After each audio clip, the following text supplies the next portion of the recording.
আসসালামু আলাইকুম বন্ধুরা, সবাইকে সিস্টার্স কিচেনে স্বাগতম। আবার একটি নতুন রেসিপি নিয়ে আপনাদের মাঝে চলে এসেছি। আমরা তো সবাই সবসময় সাজনা রান্না করে খাই, তাই আজকে সাজনা পাতা ভর্তার রেসিপি নিয়ে আপনাদের মাঝে চলে এসেছি। এইখানে আমি শুকনো মরিচ ভেজে নিয়েছি, সামান্য পরিমাণ লবণ দিয়ে শুকনো মরিচগুলো চিলি ফ্লেক্স বানিয়ে নিব।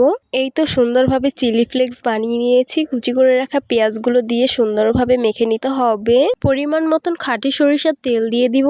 এখন আবারও হাত দিয়ে সুন্দরভাবে মেখে নিতে হবে। এই তো সুন্দরভাবে মেখে নিয়েছি।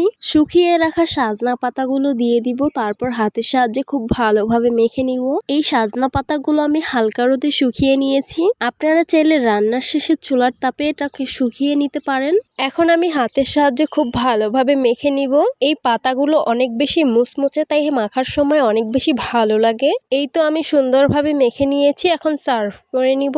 গরম ভাতের সাথে এই সাজনা পাতা ভর্তা খেতে অনেক অনেক বেশি ভালো লাগে আমার কাছে। তো আমরা সকলেই তো সাজনা রান্না করে খেয়ে দেখি, একদিন সাজনা পাতা ভর্তা বানিয়ে খেয়ে দেখবেন, এটা খেতে ভীষণ মজাদার। এটা খাওয়াটাও অনেক বেশি ভালো, খেতে কোনো তিতা লাগে না। আপনাদের কাছেও এটা খেতে অনেক বেশি ভালো লাগবে। তো আশা করছি আমার আজকের রেসিপি আপনাদের কাছে অনেক অনেক বেশি ভালো লাগবে। ভালো লেগে থাকলে আমার ইউটিউব চ্যানেলটি সাবস্ক্রাইব করবেন, আর যারা আমার ফেসবুক পেজ থেকে দেখছেন পেজটিকে ফলো করবেন। সবাই অনেক বেশি ভালো থাকবেন, সুস্থ থাকবেন, আর সিস্টার্স কিচেনের সাথেই থাকবেন। আবারও কথা হবে কোনো নতুন ভিডিওতে। তাহলে আজকে এই পর্যন্তই। আল্লাহ হাফিজ।